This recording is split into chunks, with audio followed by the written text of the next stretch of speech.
Limpopo, and so far has more than 3,600 employees that are still part of the company. Now, the impact of COVID-19 still continues to be felt. DebtBusters today saying that there's a spike in inquiries for their services from consumers.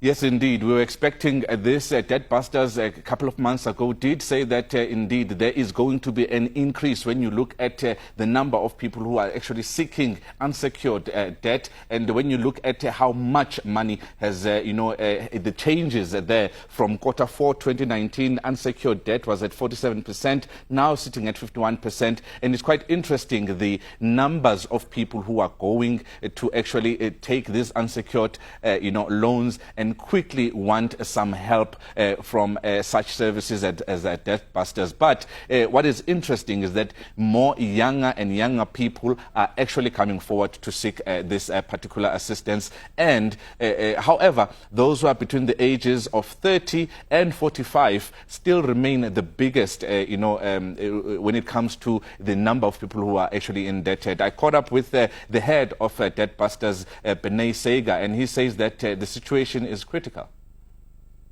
We certainly have seen an increase, or rather change, I would say, in terms of the nature of debt of the consumers.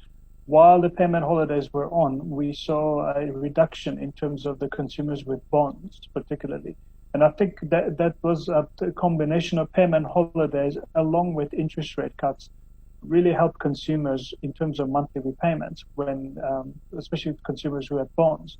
I think you also have to remember that in Q2 last year, which was April to June, the country was on quite a strict lockdown, and you couldn't really spend money on anything except for food, basically. And as a result, that combined with payment holidays, along with interest rate cuts, really helped a lot of consumers, particularly those paying bonds, to be okay for about 3 to 6 months.